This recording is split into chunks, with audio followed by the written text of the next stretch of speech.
Bonjour, vous êtes dans le tarot d'Hugo, bienvenue dans mon domaine. Aujourd'hui, on est déjà arrivé à l'épisode 10.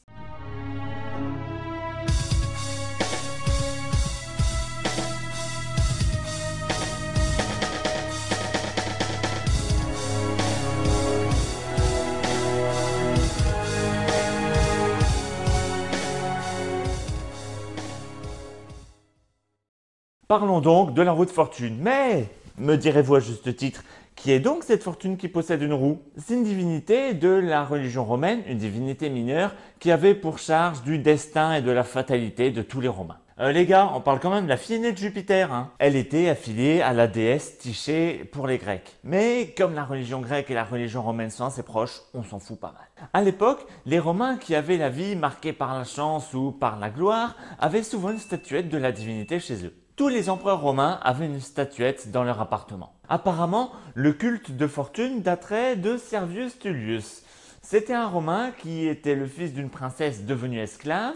Lui-même étant né esclave, il a monté les échelons jusqu'à arriver aux plus hautes sphères du pouvoir romain. Les Romains le considéraient comme celui qui avait organisé toute la société romaine. Et pourtant, il a mal fini. Il a été poignardé par sa fille et son gendre. Eh oui, la roue tourne. Mais j'espère que la roue tourne va vite tourner. Et justement, la roue aurait été le principal attribut de la déesse Fortune. D'ailleurs, pour parler des Romains, on pourrait parler des légionnaires qui s'emmerdaient pas mal entre deux batailles. Ils auraient décidé d'arracher la roue d'un char et de la faire tourner avec une bille dessus. Pour tout dire, les avis divergent quant aux origines de la roue. Certains estiment qu'il s'agit d'une roue chinoise qui aurait été ramenée en Europe par des moines.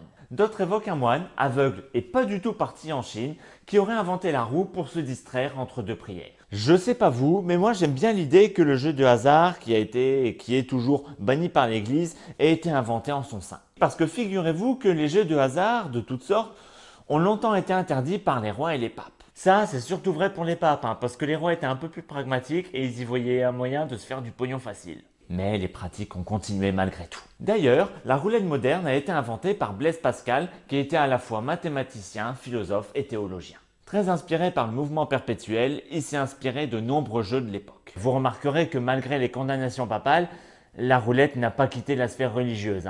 Pascal était un mystique d'ailleurs. La sphère religieuse, peut-être. En tout cas, elle a beaucoup été liée au satanisme. En effet, si vous additionnez chacune des cases, 1, plus 2, plus 3, plus 4, plus 5, plus 6, plus 7, plus 8. et on obtient 666, comme par hasard.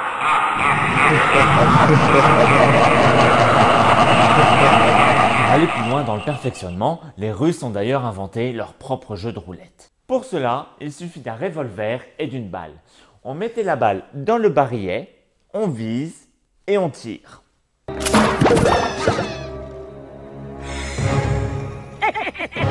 C'est normal en Russie. Une chance sur 7 de mourir, c'est appréciable.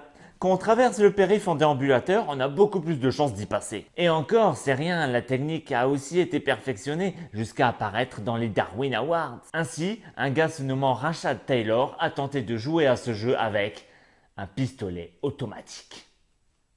Certains appellent ça la roulette belge. Je conclurai en disant comme Lady Gaga: Russian roulette is not the same without a gun. And baby, when it's love, if it's not rough, it isn't fun. Ah, la roulette russe, rien que de la voir, j'imagine les liasses de billets tomber du plafond et les bimbos potiches.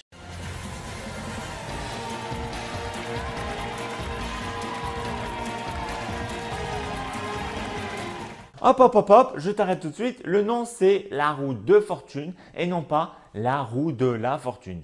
Du coup, rien à voir avec le pognon, le pèse, le fric et la bimbo siliconée. Il faudra comprendre fortune comme étant le hasard ou la chance. Du coup, il y aura la bonne fortune et la mauvaise fortune. L'expression de fortune nous ramène aussi à une roue faite de briques et de broc. C'est la deuxième carte qui porte un nom d'objet. La première c'était le chariot. Et d'ailleurs, vous remarquerez que les deux cartes possèdent une roue. On a donc affaire à une roue posée sur un trépied avec une manivelle. Et autour de cette roue, il y a 3 animaux un peu bizarres qui tournent autour. La roue d'ailleurs elle-même n'est pas bancale. Elle a des pieds solides et elle ne risque pas de tomber de sitôt. Pas comme une étagère Ikea. C'est un fait immuable, tout change et on n'y peut rien changer. La roue tourne, la roue tourne. Le sol par contre n'a pas l'air véritablement stable. On croirait voir les bosses d'un terrain vague ou pire, les vagues de la mer. La roue, bien que solide, risque de chavirer. Un indice de plus du temps qui s'écoule. Quoi qu'il en soit, la roue de fortune cache une philosophie de vie. Tout change, tout tourne, le hasard régit nos vies. Pour aller plus loin dans la symbolique, la roue possède 7 boules. Une au centre et 6 autour. On pourrait y voir les planètes et le système solaire. 6 planètes! Bien sûr, il y en a 8, je te signale. Mais à l'époque, Uranus et Neptune n'étaient pas connus.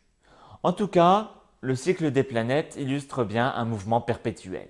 Et du coup, cette carte de tarot fait le lien avec l'astrologie. Et ce qui est trop cool, c'est qu'on a lancé des vidéos sur l'astrologie. N'hésitez pas à regarder là et là. Autre chose étonnante, la roue a une manivelle. Mais qui peut bien l'actionner? Dieu, la déesse fortune, le hasard? Sauf que ici, il n'y a ni bras ni main pour contrôler la roue. Du coup, elle va tourner dans le vide, en roue libre. La roue peut être contrôlée, mais elle ne l'est pas. Et non, au lieu de ça, c'est des bestioles de merde qui ont pris possession de la roue. Ça ne m'étonnerait pas qu'ils la bousillent d'ici peu. Et en effet, il y a 3 animaux répartis sur la roue. Tous 3 semblent tourner dans un même sens. De fait, ce sont eux qui contrôlent la rotation. Regardons la bestiole de droite. C'est une sorte de lapin avec les oreilles rabattues en arrière. Comme si on ne voulait pas qu'on le reconnaisse. Ça nous facilite pas le boulot. C'est d'ailleurs peut-être un bébé âne, Regarde sa queue. On commence du coup avec un animal grimé, ce qui est étrange. Cet animal est en phase montante et cette phase a l'air de lui demander beaucoup d'efforts.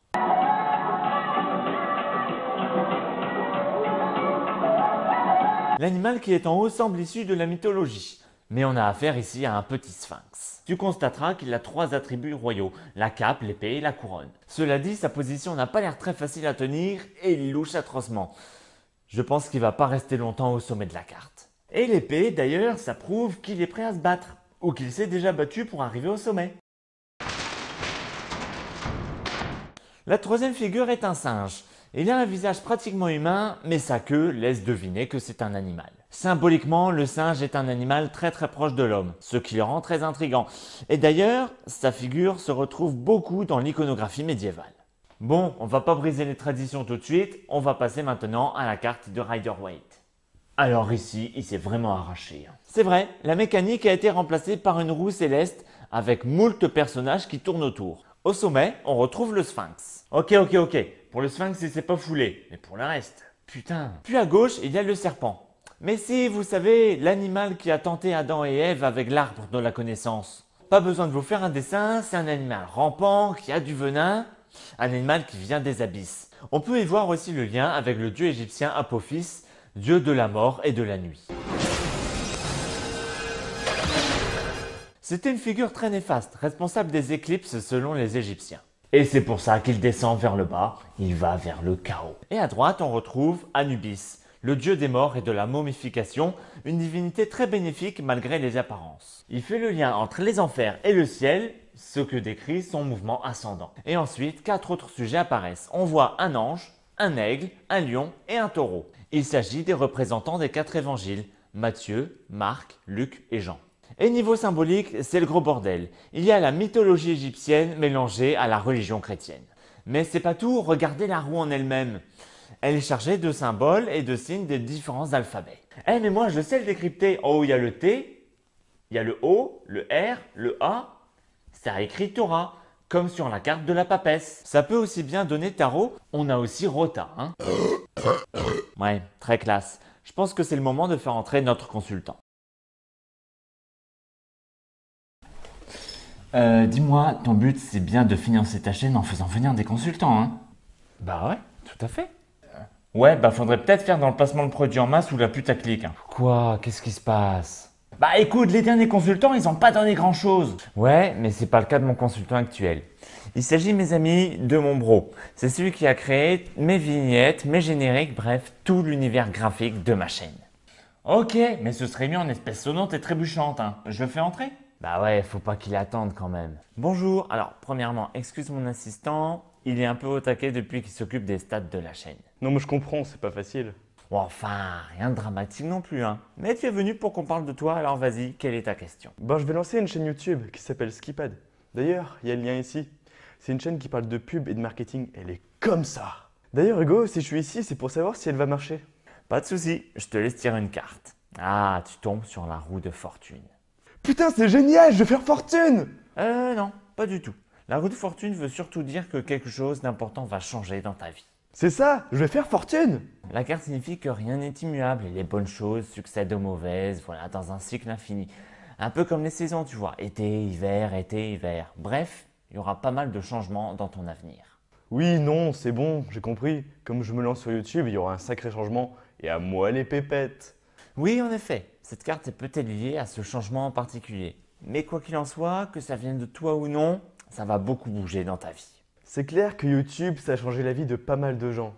Moi, par exemple, j'ai arrêté toute activité pour regarder des vidéos de Rémi Gaillard.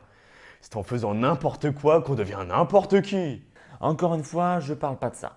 Tu sais, dans une vie humaine, il y a des phénomènes extérieurs, en dehors de notre volonté, qui viennent pour perturber tout ce qu'on fait. Les tempêtes, les guerres, les crises, etc. Ouais, genre si on débranche Internet, je suis bien dans la merde. Pas forcément. C'est là toute la subtilité de la carte. D'un grand malheur peut découler un grand bonheur. Regarde les guerres par exemple. C'était des conflits armés, il y a eu des morts, tout ça, mais ça a permis à des gens de se rapprocher. Oui, mais enfin, tu sais, l'amour, la guerre, je m'en badigeonne les couilles avec le pinceau de mon indifférence. Moi, je veux surtout savoir niveau travail. Alors dans ce domaine, du changement. Il y a une opportunité à saisir, le genre de truc qui n'arrive qu'une seule fois. Ça va arriver à quelle date? Parce que là, j'attends, et c'est chiant. Je ne peux pas le dire, peut-être qu'il n'y aura même pas de signe avant-coureur. Ah bah super, ça vaut le coup d'aller voir un voyant pour entendre ça. Ce que je vois, c'est qu'il y aura une grosse instabilité dans le travail. D'où vient-elle? Je sais pas. Bah l'instabilité, je vois vraiment pas. Je veux arrêter de taffer pour me mettre sur YouTube et gagner plein de pognon. Et pour l'argent, justement, C'est quoi le problème?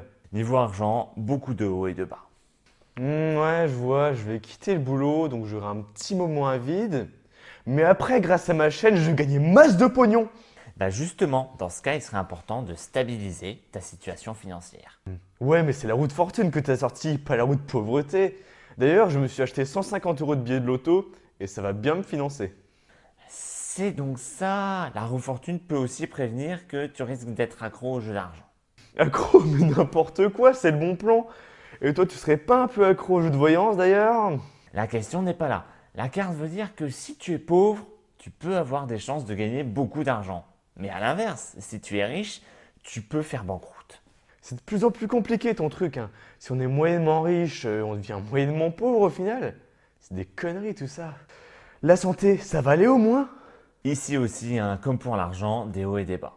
Je vois des pics de tension d'ailleurs. Ah non mais j'ai compris, elle est carrément relou ta carte. C'est surtout que rien n'est durable. Quelqu'un peut avoir une santé de fer et être terrassé par la grippe. N'importe quoi. Et je verrai te concernant des sautes d'humeur. Elles peuvent nuire à tes relations. Bah justement, là, ça va aller au moins. Parce que jusqu'à maintenant, elle est pas ouf ton histoire. Ici aussi, il y a des changements à prévoir. Ta situation actuelle ne va pas durer en tout cas. Je vois peut-être des nouvelles rencontres, mais elles risquent de mettre à mal ta situation d'amour actuelle. Tu me dis que c'est bien, que c'est pas bien, que c'est à moitié bien. T'as pas l'impression de me prendre un peu pour un con? Bah écoute, c'est pas moi qui dis ça, hein, c'est la carte que tu as tirée. Fallait tirer mieux que ça. Un seul mot, carpe diem. Il faut vivre l'instant présent. Et profites-en parce que ça va peut-être pas durer. Ah bah bravo, monsieur le voyant est de mauvaise foi. Ah, que veux-tu? La carte est telle qu'elle est, hein. En tout cas, maintenant, vous savez tout sur la carte de la roue de fortune et sur la destinée de mon bro. J'espère que vous avez apprécié cet épisode et je vous remercie en tout cas d'être de plus en plus nombreux à me regarder.